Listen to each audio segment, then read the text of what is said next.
became quite industrially advanced and pretty rich in the middle part of the 19th century.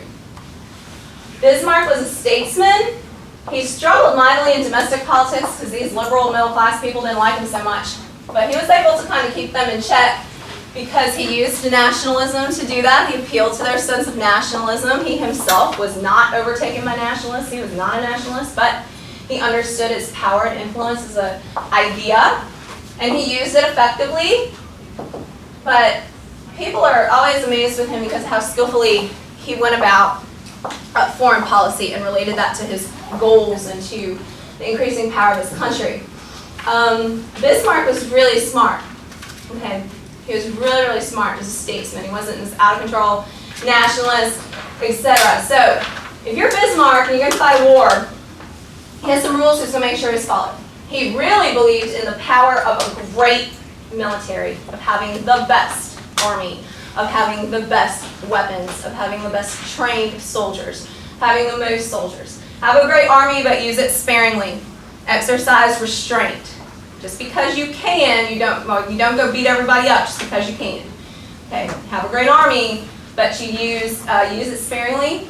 Only fight one enemy at a time. Don't get all full of bravado. Don't take out everybody at once. Use diplomacy to isolate your enemies so they don't have friends to call upon. Always have a just cause. You can't just go beating up on your neighbors militarily. You got to have just cause for war. And as we shall see, he was kind of a master of manipulation at making those just causes appear. Only fight a war you will win is perhaps the best advice of all.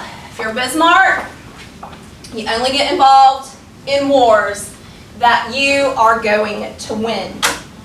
And we've got this series of 3 wars that make German unification a reality.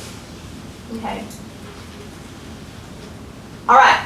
So let's see the setup of Europe here on the eve of German unification. Spain, where are you? Come here, Spain. Very important at all. Just hanging out, not advancing, not keeping up, but being lovely and, you know, whatever, it's fine, comes into play.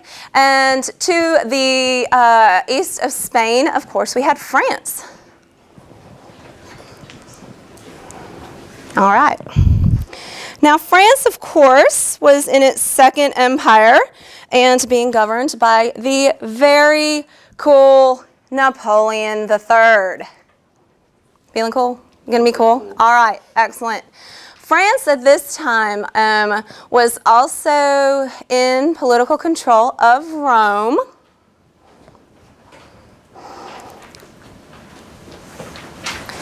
And I'll say Lorraine, which had a very large German population and historically had been part of the, come over here, dear, Josie. Okay, now, link arms, be together. This is a visual exercise. Everyone needs to see that you guys are together here. Now, to the east of France was Prussia and some of the other German states. Hey, scoot over that way a little bit so we have plenty of room. And we're going to let Jason stand in the middle because he is the man of the hour here. Okay? Now, a little bit south of Prussia, there was Austria.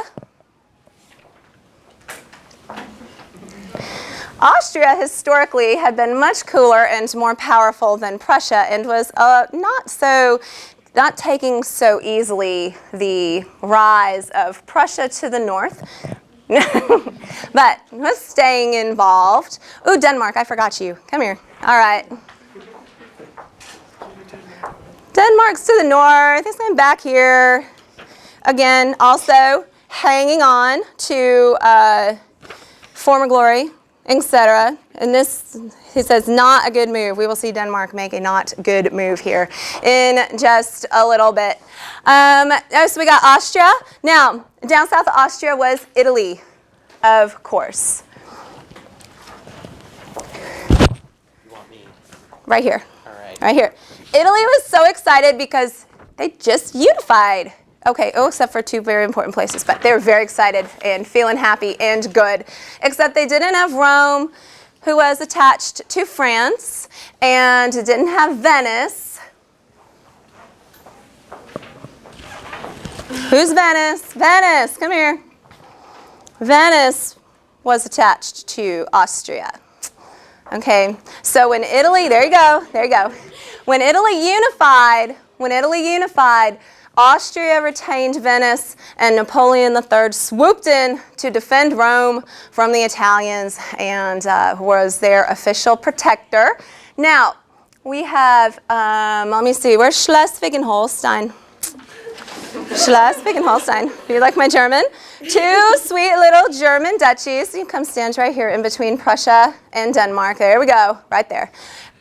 Independent. There was also Hanover and Hesse.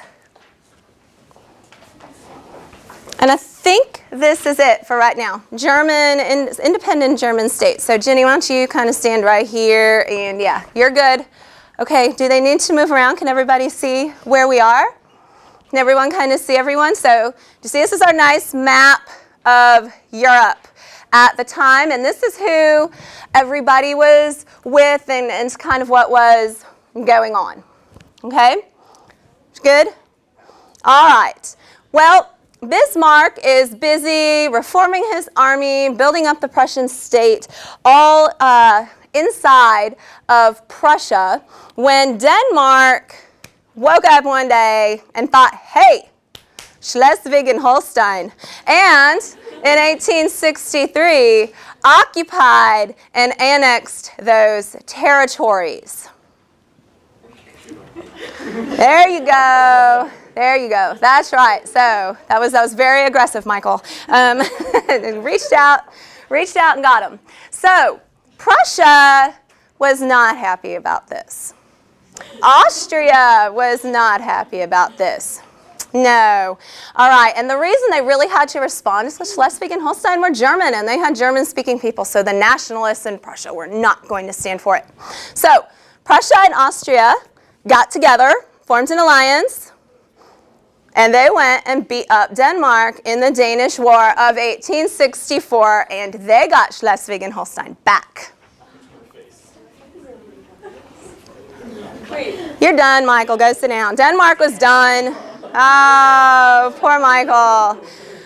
Okay. Denmark was hanging on to the last of their former greatness, but it was over now, and it was a messy, messy defeat. Didn't take long at all. They were crushed. So now the Austrians and the Prussians are happy. You're being shared. Schleswig and Holstein were being shared by Prussia and Austria. Hey, Cassie, scoot over there, Jenny, for right now, will you? Thank you, yeah, so we can kind of see these things. Now, one of the reasons that Germany wasn't united yet, they went through all this stuff in 1848 and 1849, was because they just couldn't answer this question of big Germany or little Germany. Okay, who would big Germany include?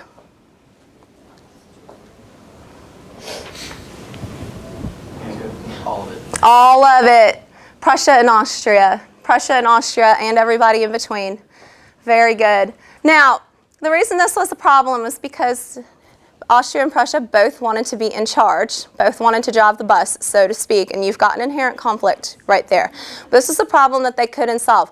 Big Germany or little Germany. So once this is the situation where they're sharing administration, they're sharing Schleswig and Holstein, Bismarck began to maneuver so as to ensure that Austria was going to get kicked out of the party. Okay? Now, see? What is Bismarck's just cause for war with Austria now?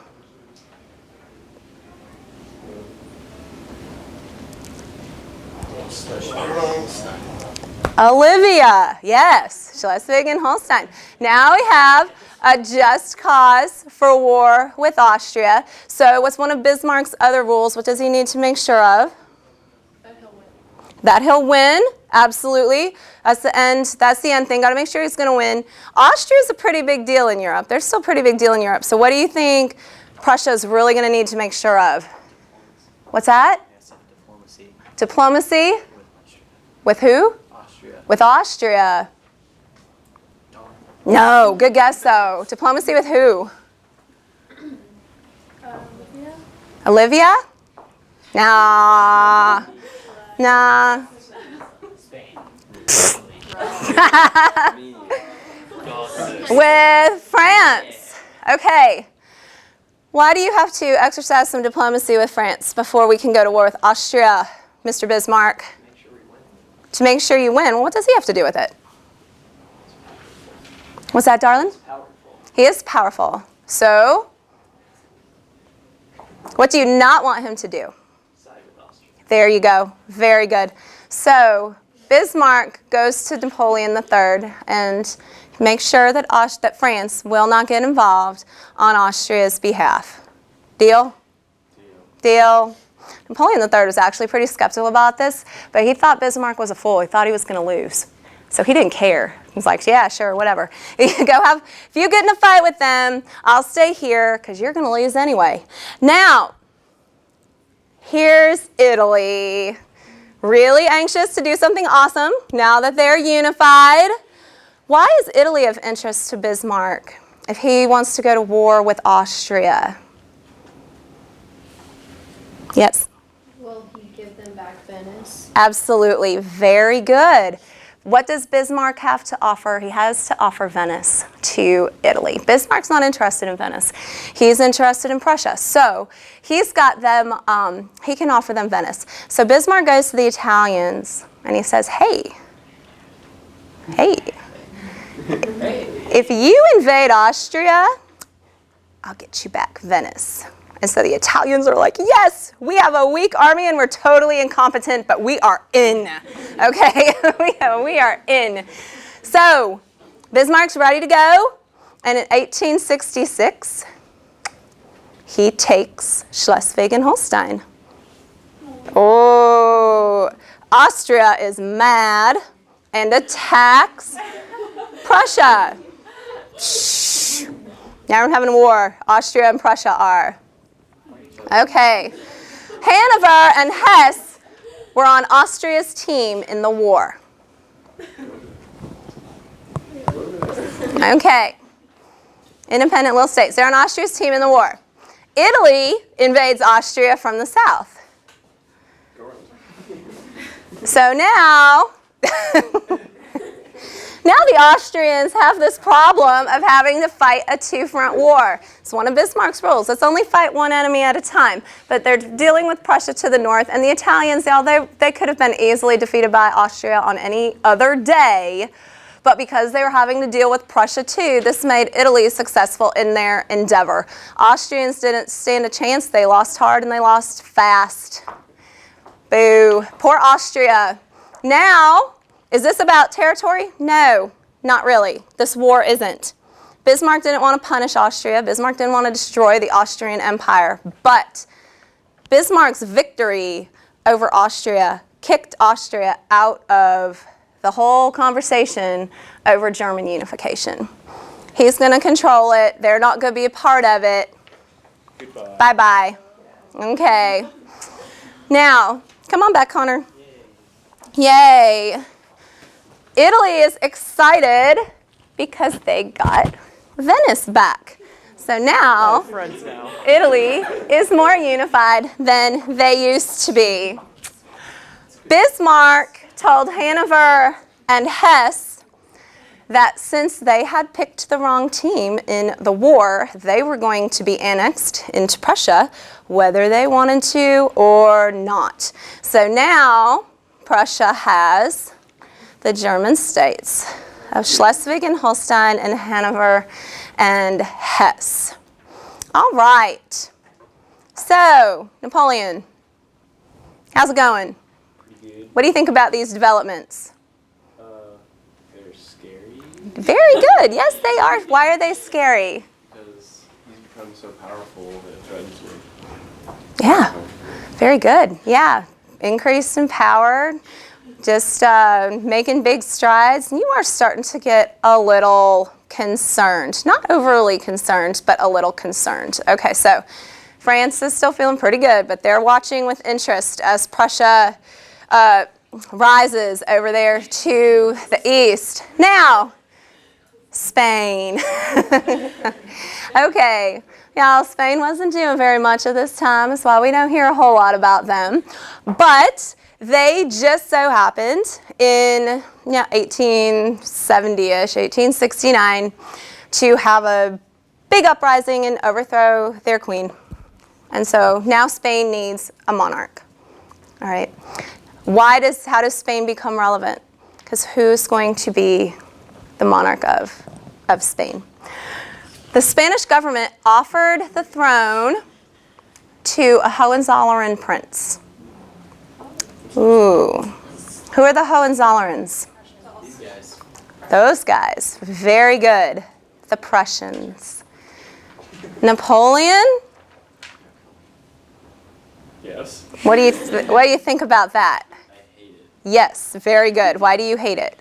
because now he's super powerful. Now he's super powerful and Scary. Hohenzollerns on your west side. Oh, surrounded. You're surrounded. Now you're surrounded. Or you would be if a Hohenzollern prince took the throne of Spain. So what are you going to say to this? Sorry.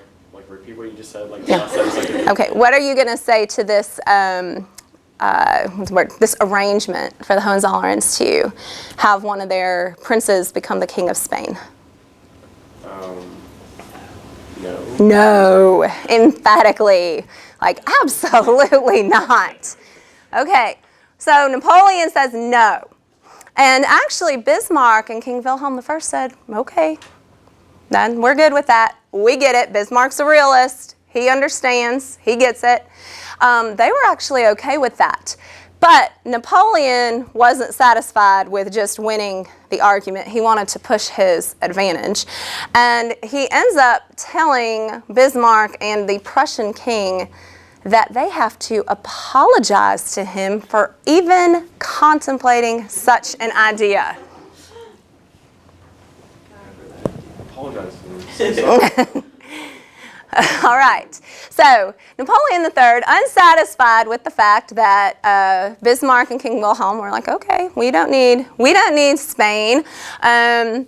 Napoleon demands an apology from the German government. This is where Bismarck starts to think. Napoleon wasn't being so rational. He's acting with a lot of bravado. He's acting a little bit cocky and overly confident. All right. So he sees an opening here. Despite his victories, Bismarck had been unable to pull unification together finally to make it a reality. He saw a potential war with France as being his opportunity to do so. Why would a war with France help Bismarck to finally achieve total unification, the formation of a German empire? What would be the big deal there?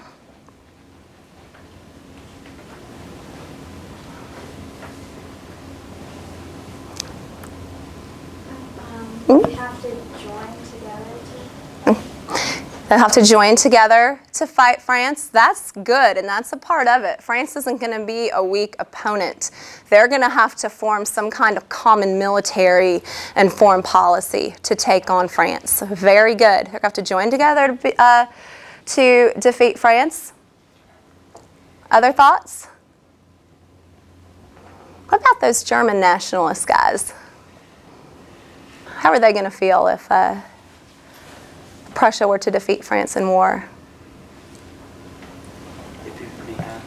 They're going to be pretty happy. Yeah, they're going to be through the roof. He's going to have a moment of nationalism he's going to be able to capitalize on and do whatever he wants to do. And he knows that. And so Bismarck, with Napoleon's all ruffled feathers and big demands for apologies, sees his opportunity to complete German unification, sees his big chance. Who's going to come to Napoleon's aid, potentially? Yes. Why would you not? You want to help?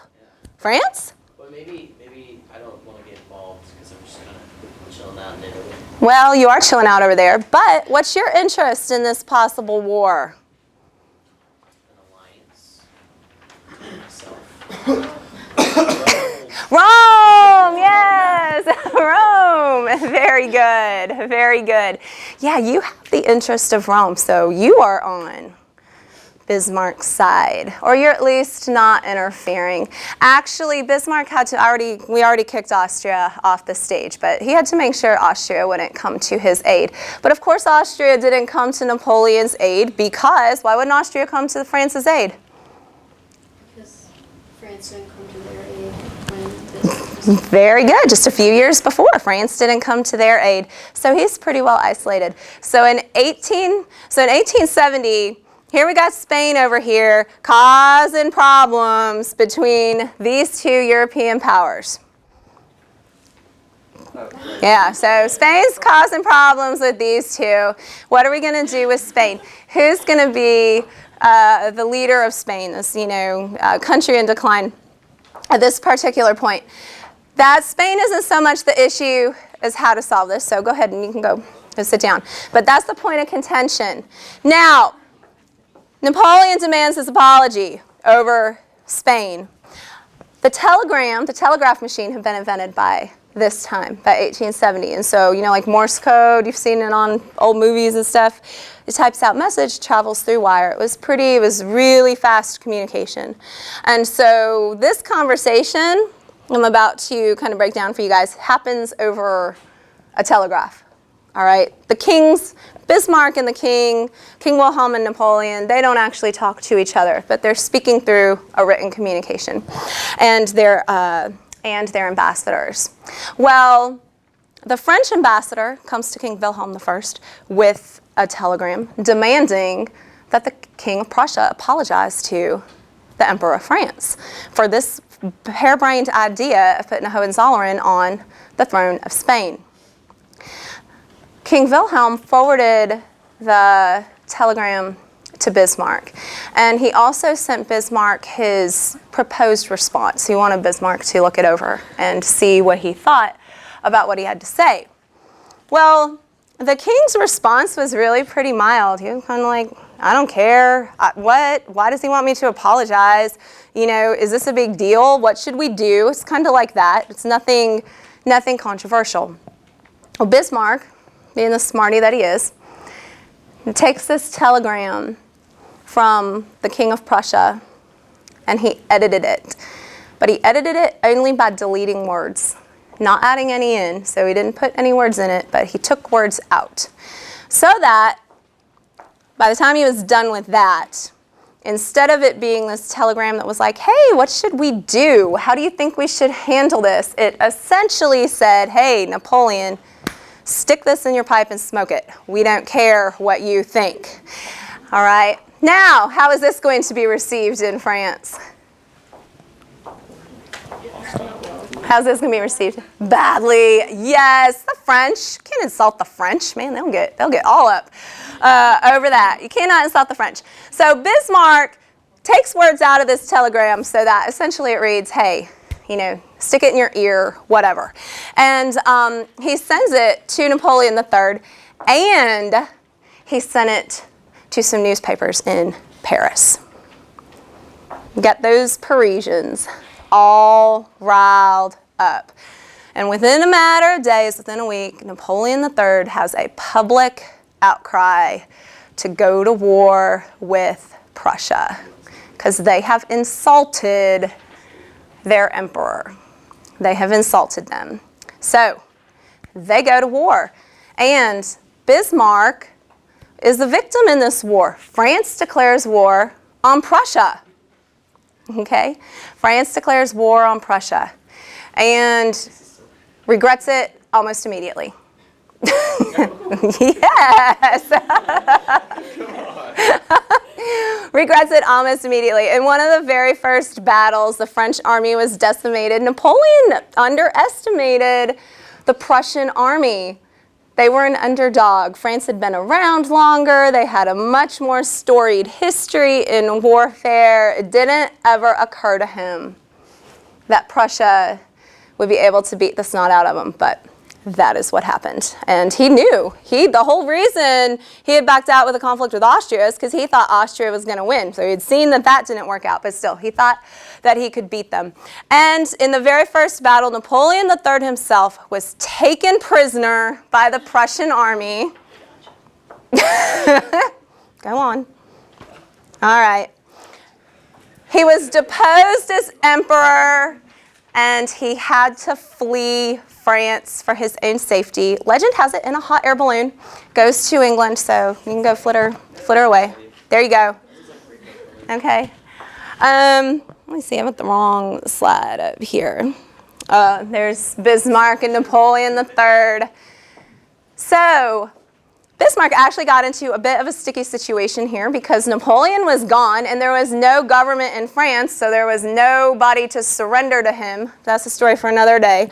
At the end of the day, though, Rome goes to Italy, and Italy was finally unified. Yay, oh, Connor was yes. Italy was so happy. Thank you, Bismarck.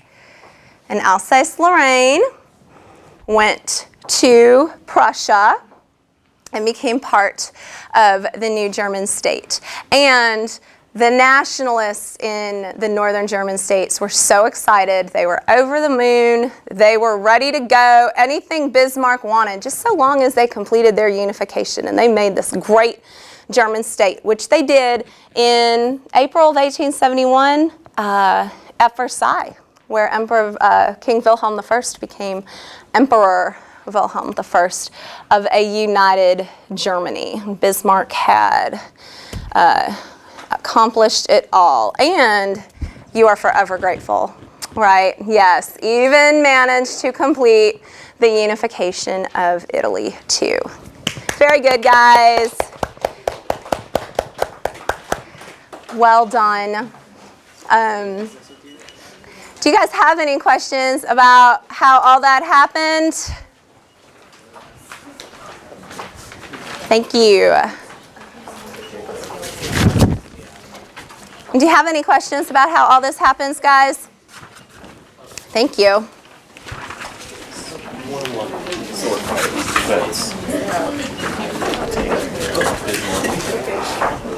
Okay. Okay. Now, so did you see how he was really smart with how he went about these wars and these conflicts? He didn't ever punish Denmark, didn't punish Austria, doesn't occupy, these are not wars of conquest and territorial expansion, but they accomplished the goals of bringing the German states under his control. And it's so interesting to me the central role Italy plays in kind of being the, let me bother you from the south, let me bother you from the eastern side here, and Bismarck ends up playing a really, really important role in completing Italian unification. Took Italy about 10 years altogether to fully unify there. All right. Well, very good, and thank you, you guys. You guys all did a very good job kind of illustrating the movement of territory for us and how it came about. I'm good. We are done.